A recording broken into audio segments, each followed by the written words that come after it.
Banyak orang bahkan hingga saat ini mereka membayangkan bahwa Tuhan itu baik ketika Dia melakukan apa yang kita inginkan. Ketika Dia memberi apa yang kita inginkan. Aku suka berkat. Tuhan, berikanlah aku berkat, maka aku akan menyukaimu. Saudara pendengar, bersama dengan saya, Oti Priambodo dalam program Jalan 66. Sebuah program di mana kita mempelajari Alkitab pasal demi pasal dan memahami isinya. Bersama Pak Yohanes, narasumber kita, hari ini kita akan mempelajari kitab Hakim-Hakim. Apa yang bisa kita pelajari dari kitab ketujuh Alkitab ini? Lingkungannya berantakan dan penuh musuh. Bahaya selalu ada. Dan Pak Yohanes akan memulai pelajaran Hakim-Hakim pada pasal yang pertama dan yang kedua dengan tema Para Hakim di Tengah Kekalahan. Saudara Albert Einstein, seorang hebat, pernah berkata, "Di tengah kesulitan kita menemukan peluang." Tetaplah untuk bersama dengan kami dan dengarkan baik-baik pelajaran ini karena kita punya banyak hal untuk dipelajari di sini. Saudara yang dikasihi oleh Tuhan, puji Tuhan, kita masih bersama-sama di program Jalan 66. Dan tentunya bersama saya, Pendeta Yohanes, kita akan bersama-sama belajar kebenaran firman Tuhan. Dan saat ini kita masih ada di Perjanjian Lama, ya. Tepatnya di kitab Hakim-Hakim. Kita akan belajar dari Hakim-Hakim pasal yang pertama dan yang kedua.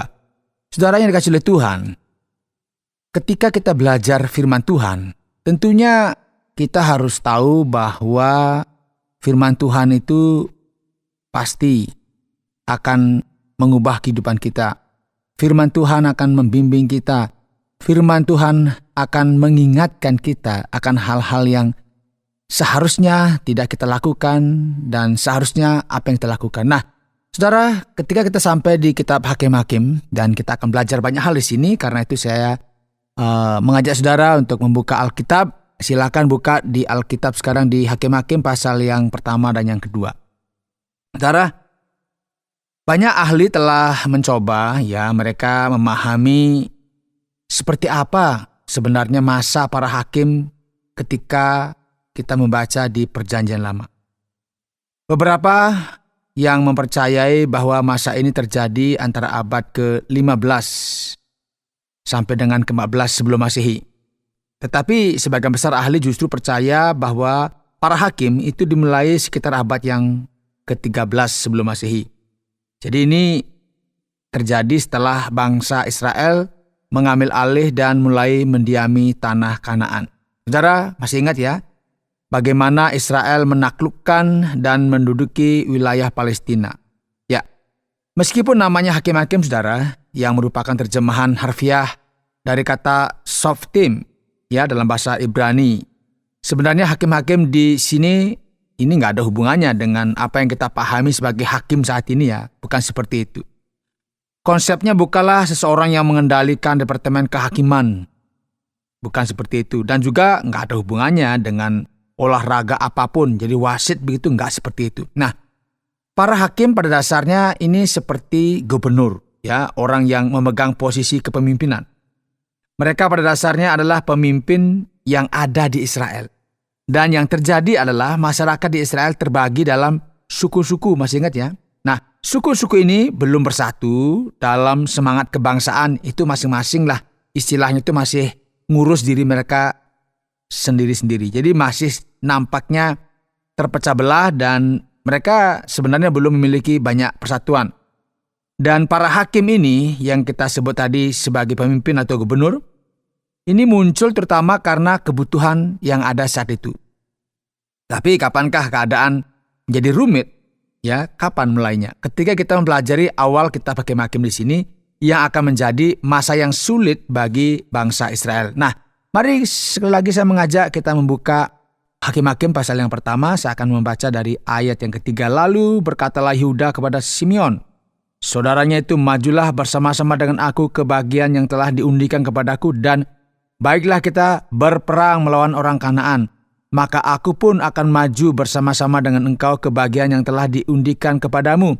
Lalu Simeon maju bersama-sama dengan dia. Saudara, setelah itu ya kita tahu mereka menyerang orang Kanaan, ya orang Feris di Besek, dan mereka meraih kemenangan besar melawan Adoni Besek.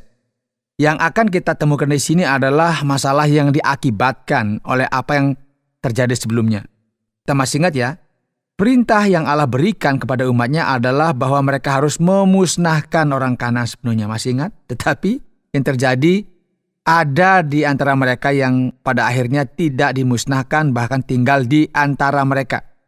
Nah tentunya campuran ini mengancam sistem keagamaan yang sedang dibangun saat itu, yang seharusnya mereka hanya menyembah kepada Allah yang hidup. Tapi kita ingat ada orang Gibeon, mereka tanda petik menipu begitu ya, dan akhirnya mereka bisa tinggal dan hidup dan bersama-sama dengan mereka.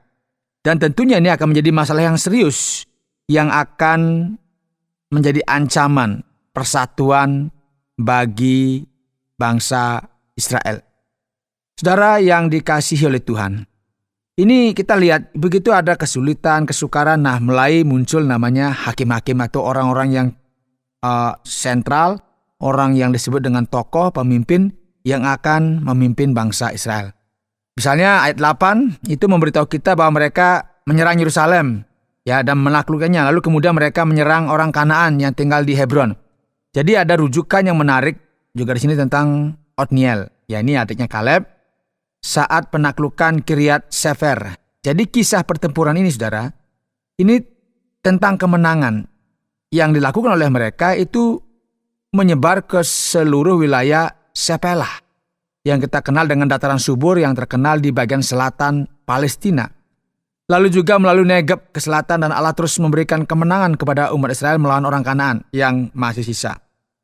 Kemudian kita coba perhatikan saudara di ayat 19-21. Dan Tuhan menyertai suku Yehuda sehingga mereka menduduki pegunungan itu, tetapi mereka tidak dapat menghalau penduduk yang di lembah.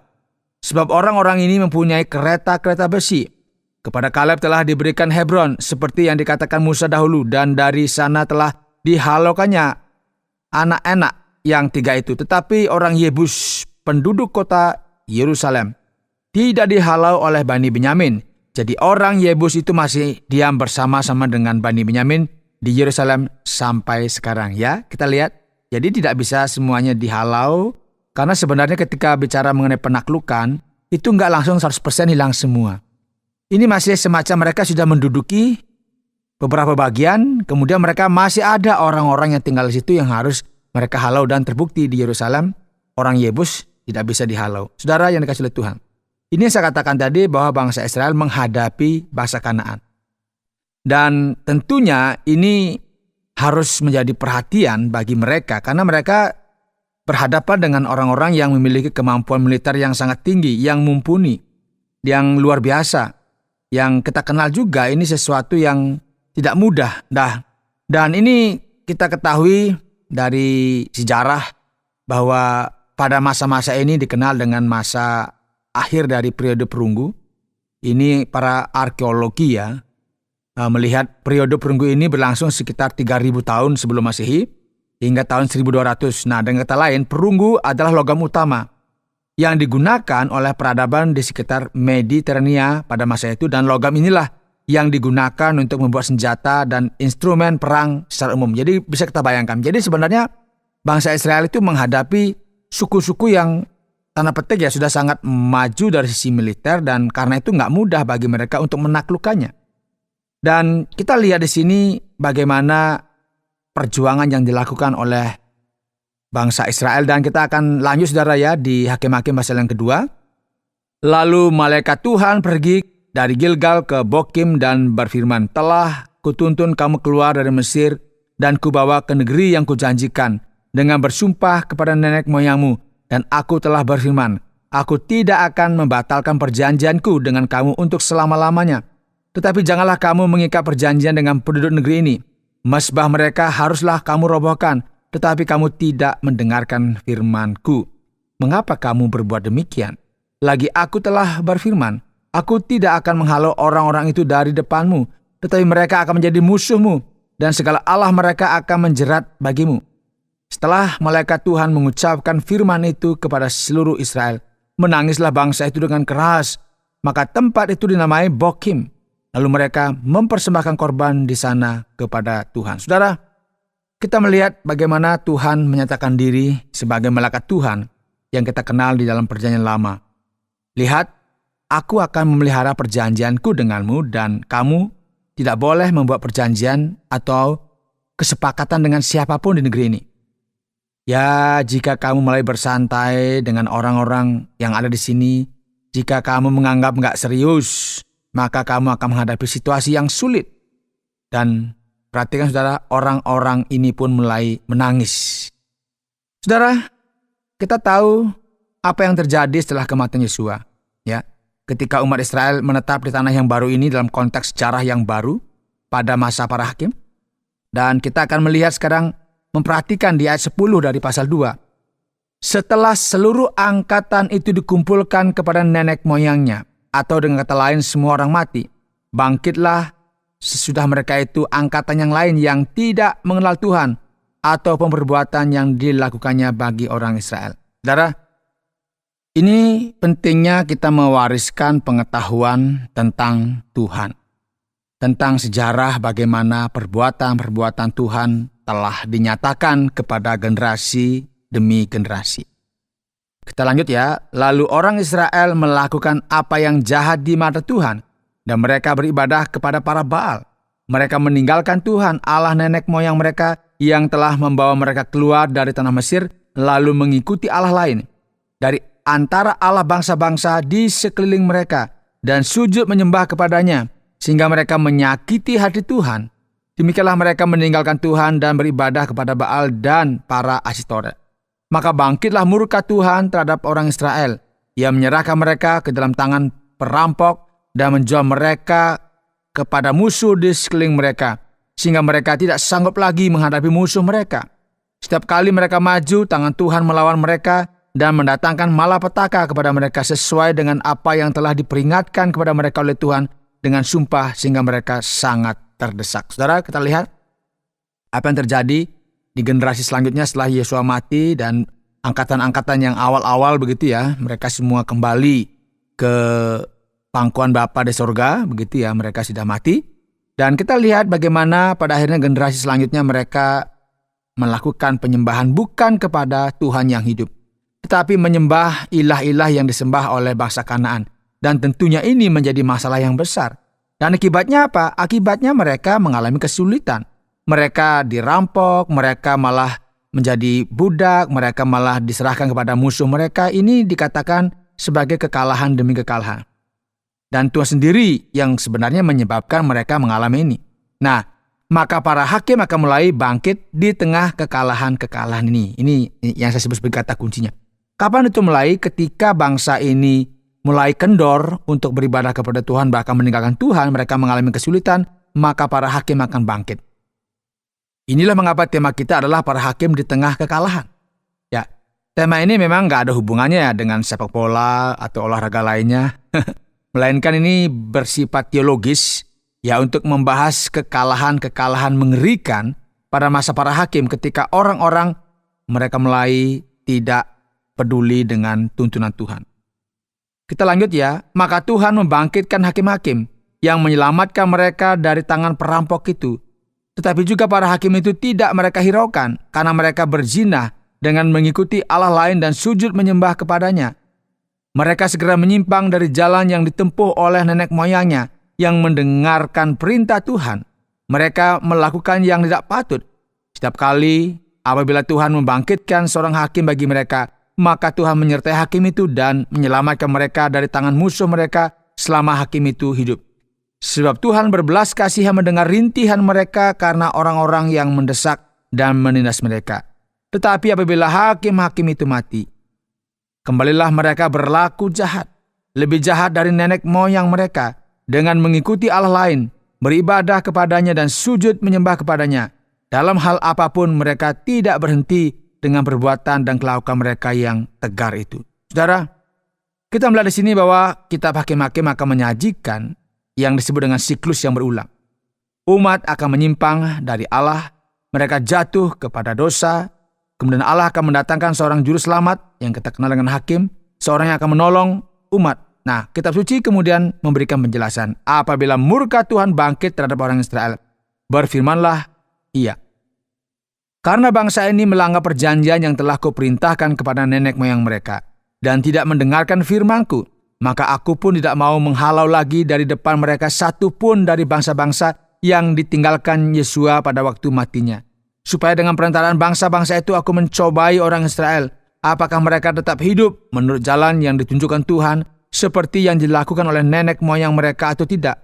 Demikianlah Tuhan membiarkan bangsa-bangsa itu tinggal dengan tidak segera menghalau mereka. Mereka tidak diserahkannya ke dalam tangan Yesua.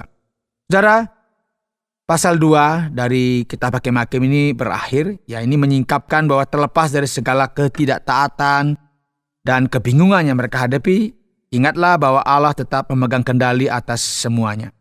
Dan kita akan melanjutkan pelajaran kita di sini, mempelajari lebih lanjut tentang kekalahan dan kemenangan di zaman para hakim. Kiranya Tuhan memberkati saudara.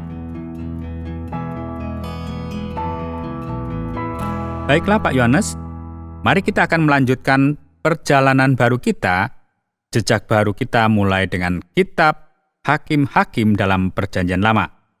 Pertanyaan pertama, kita menemukan kereta perang besi di sini. Apakah kereta perang besi ini benar-benar ancaman yang begitu serius, begitu menakutkan bagi bangsa Israel?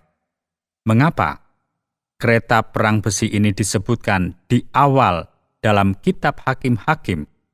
Begini Pak Otia, memang ini sesuatu yang serius ya, karena senjata besi di zaman perunggu pada dasarnya tak terkalahkan. Kala itu perang dilakukan manusia melawan manusia, ya, prajurit melawan prajurit. Jadi intinya adalah pertarungan, pertempuran, dan siapapun yang memiliki pedang dan senjata terbaik, ya secara logika pasti menang. Nah, siapapun yang memiliki pedang besi akan menang. Dan kita akan segera melihat bahwa bangsa Filistin akan menjadi masalah besar bagi bangsa Israel. Karena apa? Karena mereka sudah memiliki teknologi yang disebut dengan penempaan besi. Banyak pandai besi. Jadi beberapa orang Kanaan itu sudah memiliki teknologi ini. Dan tentunya ya mereka menjadi masalah yang besar karena hampir mustahil mengalahkan seseorang dengan senjata yang lebih baik, dengan senapan atau apapun. Ini menunjukkan inferioritas teknologi dan militer di Israel. Dan ini sangat menentukan dalam pertempuran. Jadi ini yang saya katakan, Israel akan menghadapi masalah besar oleh sebab perbedaan kecanggihan teknologi perang ini. Dan ini sudah sekitar tahun 1300 sebelum Masehi. Ya, 1250, 1220. Benar Pak Yohanes, memang sudah lama sekali. Nah, pada bab ini atau pada pasal ini, yaitu pasal yang kedua, yang kita baca kali ini, membahas tentang malaikat Tuhan. Tapi, jika malaikat Tuhan hadir di sini, mereka tidak perlu khawatir tentang kereta perang besi. Karena malaikat Tuhan dapat memberi mereka kemenangan. Begitu Pak Yohanes? Ya, semua ini krusial ya. Tetapi pertanyaan utamanya adalah siapakah malaikat Tuhan? Ya, ada dua ungkapan dan dua penafsiran yang berbeda di sini ya. Ada malaikat Tuhan yang diutus oleh Tuhan dan ada malaikat Tuhan yang adalah Tuhan itu sendiri. Jadi misalnya kalau kita perhatikan di pasal 2 ya, ketika malaikat Tuhan datang, di ayat 4 di akhir dan di ayat 5 disebutkan bahwa mereka mempersembahkan korban kepada Tuhan. Jadi yang terjadi adalah malaikat Tuhan adalah Tuhan itu sendiri. Inilah yang kita sebut dengan teofania, sebuah manifestasi Tuhan ketika dia berbicara langsung kepada umat. Jadi ini bukan sekedar malaikat, melainkan ekspresi langsung, manifestasi langsung dari Tuhan itu sendiri. Pertanyaan lain Pak Yohanes yang saya temukan dalam kitab suci ini, yaitu dalam Hakim-Hakim pasal yang kedua, adalah pada ayat yang ke-17, yang mengatakan bahwa orang Israel melacurkan diri kepada allah-allah lain. Nah, apa artinya ini? Apa arti dari frasa ini? Dan apakah ini benar-benar amoralitas? Atau apakah kitab suci mencoba untuk mengarahkan hal ini ke yang lain? ya, yang terjadi di sini adalah kitab suci itu menggunakan ungkapan yang sangat kuat ya. Kuat di sini. Melacurkan diri kepada Allah-Allah lain. Nah, di sisi ini kita melihat bahwa sebenarnya Allah itu memiliki perjanjian dengan Israel dan boleh dikatakan seperti orang menikah begitu ya. Nah, ketika Israel mencari Allah-Allah lain, itu disebut seperti perzinahan. Jadi sikap menyembah ilah-ilah lain ini itu dapat disamakan dengan amoralitas. Namun ya di samping itu ya kita harus pahami bahwa ritual-ritual pagan ini juga melibatkan prostitusi fisik. Dan inilah mengapa kitab suci menyajikan kedua sisi tersebut. Dan siapa yang muncul di sini yang patut mendapat perhatian khusus kita? Ya kita tahu ada Baal dan Asitoret. Ya, dan kita melihat ini di ayat yang ke-13. Nama-nama Asitoret dan Baal yang telah kita dengar di pelajaran sebelumnya. Sekarang kita memiliki dewa lain di sini. Ya, Baal adalah yang dikenal dengan dewa badai, dewa yang bertanggung jawab atas kesuburan tanah dan rahim perempuan, menurut kepercayaan mereka. Oleh karena itu, ritual pemujaan yang didedikasikan untuk Baal itu bersifat orgiastis dan mencakup semacam hubungan suami istri ilahi dengan Dewi Asitoret. Ya, pada dasar ini kan adalah istrinya Baal begitu ya. Dan dalam Alkitab kita melihat Asitoret dengan nama yang berbeda-beda di berbagai budaya. Misalnya Asitoret dalam budaya Babilonia dikenal dengan nama Dewi Ishtar atau Atar di wilayah Suriah. Nah, kemudian juga Aphrodite bagi orang Yunani, dan kadang juga disebut Astarte dan mirip dengan Venus di Romawi. Ia adalah dewi yang didedikasikan untuk perang dan cinta. Jadi ritual-ritual pagan ini bersifat orgiastis dan diyakini akan memberikan kesuburan bumi, kesuburan dalam kehidupan. Nah, pergulatan teologis dan religius semacam inilah yang akan terwujud dalam kitab Hakim-Hakim. Dan intensitasnya, saudara, ini sangat luar biasa. Saat itu, lingkungannya sangat tidak bersahabat bagi orang-orang yang hidup di bawah aturan yang berbeda, di bawah Tuhan yang monogami, dan kemudian tiba-tiba mereka memiliki beragam agama dan pilihan yang menarik. Hal ini tidak jauh berbeda dengan apa yang kita lihat sekarang. Nah, pertanyaan di bagian akhir dalam bab yang kedua atau pasal kedua. Apakah Allah menentang Israel atau memihak Israel? Bagaimana kita bisa memahami sikap Allah di sini? Terkadang ia tampak menentang Israel, dan terkadang ia memelihara bangsa-bangsa ini dengan praktik-praktik aneh di sana. Ia tidak menghancurkan mereka, tetapi kemudian memerintahkan umatnya untuk melakukannya. Nah, apakah umatnya yang bertanggung jawab ataukah Allah yang bertanggung jawab atas pemusnahan bangsa-bangsa ini? Pertanyaan seperti inilah yang muncul di benak kita karena ketika kita melihat akhir ayat 23 ya, dikatakan bahwa Tuhan telah membiarkan bangsa-bangsa itu tetap tinggal dan dia tidak langsung mengusir mereka dengan menyerahkan mereka ke tangan Yosua. Tentunya ini membuat kita bingung ya. Mengapa? Karena mentalitas kita adalah memahami realitas sebenarnya. Allah berkenan kepada Israel. Tetapi berkenan kepada Israel juga berarti menjadi muridnya, gitu kan? Dan berkali-kali Tuhan menghukum Israel dan membiarkan Israel dikalahkan karena Tuhan memiliki tujuan dari semua ini, yaitu tidak hanya sekedar membuat Israel senang. Ya, banyak orang bahkan hingga saat ini membayangkan Tuhan itu baik ketika dia melakukan apa yang kita inginkan, ketika dia memberikan kita apa yang kita inginkan. Aku suka berkat, Tuhan, berikanlah aku berkat, dan aku akan menyukaimu.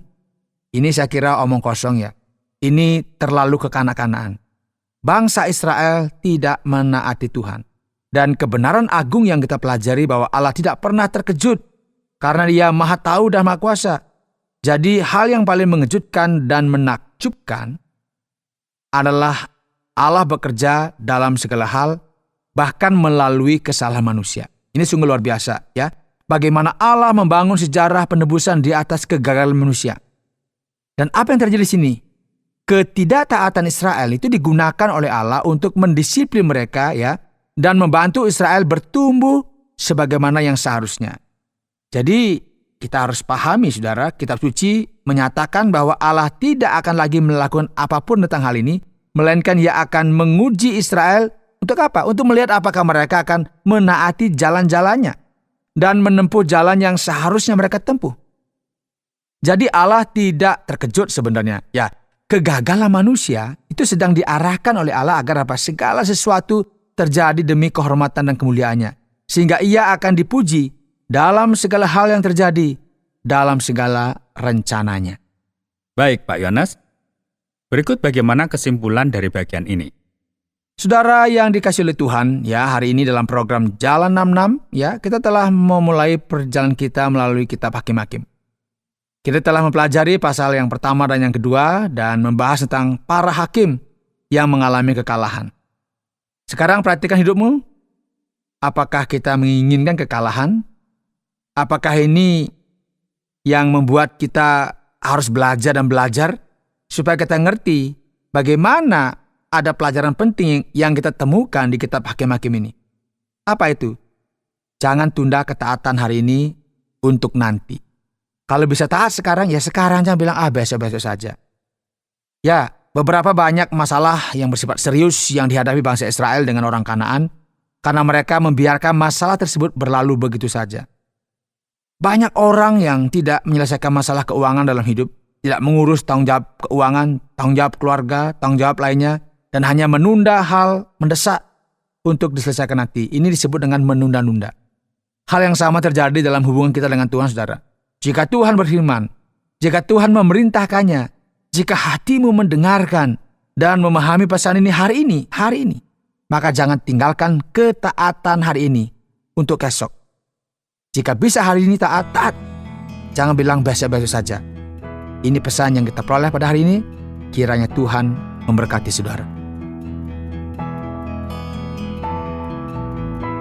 Baik, terima kasih banyak Pak Yohanes. Saudara pendengar, karena waktu yang tidak memungkinkan, kita akhiri program Jalan 66 kali ini.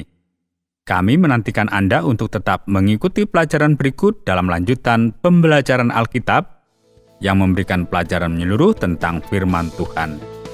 Jika Anda memiliki pertanyaan atau berespon terhadap topik berhubungan dengan program ini, silakan menyampaikan melalui WhatsApp ke nomor 081 333 777 386. Terima kasih atas perhatian Anda.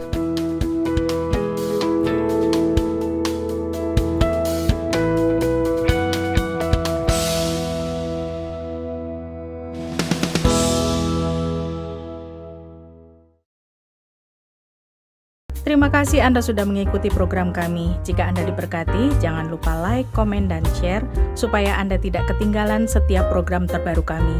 Jangan lupa juga untuk subscribe channelnya dan nyalakan loncengnya.